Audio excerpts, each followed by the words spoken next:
ये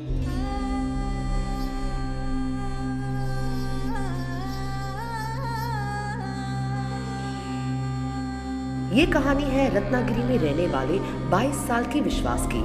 ये कहानी है उम्मीद की, संघर्ष की और विश्वास की। विश्वास का बचपन रत्नागिरी में रहने वाले किसी बच्चे से अलग नहीं था। सब कुछ बिल्कुल ठीक चल रहा था जब तेव्हा ऐकू काहीच यायचं नाही। म्हणजे मी रस्त्याने चालवतो तेव्हा गाडीचे आवाज मला जाणवत नव्हते। गाळगुंड म्हणून आले, त्याच्यातून त्याला ताप आला। मी डॉक्टर अरुण नावाडकर घेऊन गेलो त्याला।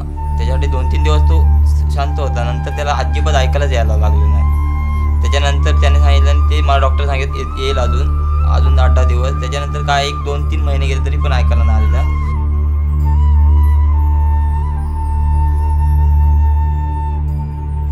बीमार होने के 2 महीने बाद तक उसे सुनने में तकलीफ थी। उसका तो एक ही मकसद था कि वो दूसरे बच्चों की तरह रोज पढ़ाई करे, खेले कूदे, पर नसीब ने उसका साथ नहीं दिया। तो का येत नाही हे पाहायला मी त्याच्या घरी गेले तेव्हा मला कळलं की तो आपण आता बोलू शकणार नाही म्हणून तो खूपच खचून गेलाय। म्हणजे काही जण म्हणाले की तुझं नशीब चांगलं नाही आहे, परंतु मी त्यांना सांगू इच्छितो की माझं नशीब चांगलं आहे। जो कोणी समोर बोलेल तेवढंच मला कळत होतं, मागून बोललं की काहीच नाही कळत। आणि मी असंच लिप रीडिंग शिकलो, म्हणजे आणि समजायला लागलो थोडं। मग मी त्याच्या घरी जाऊन त्याला सांगितलं की असं काही नाही आहे की तुझे कान जरी ऐकू जरी येत नसलं तरीही तू पुन्हा अभ्यास करू शकतोस। आणि मग तो जो कॉन्फिडन्स असं बोलल्यामुळे त्याला थोडासा कॉन्फिडन्स आला असेल आणि मग तो पुन्हा शाळेमध्ये आला आणि 10वीच्या वर्षी त्याने चांगल्या प्रकारे अभ्यास केला आणि तो 80% मार्क मिळवून पास झाला।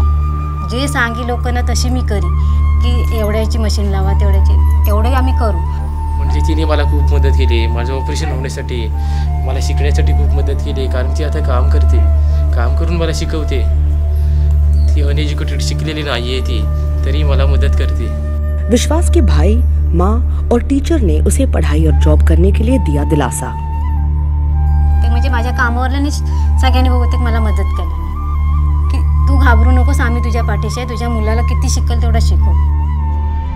मुकुल महादेव फाउंडेशन त्याने माझ्यासाठी 5.5 लाखाचं मशीन दिलं, त्यांचा मी खूप आभारी आहे। छाबरिया मॅडमकडून मशीन मिळवलं 5.5 लाखाचं। मला आता खूप चांगलं वाटतंय, कारण मला या मशीनमधून ऐकू येते।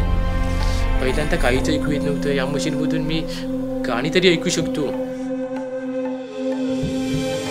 विश्वास ने अपने आप में विश्वास रखा। MMF और छाबरिया परिवार की मदद से वो अब सुन सकता है और इंजीनियर बनने के लिए खूब मेहनत कर रहा है।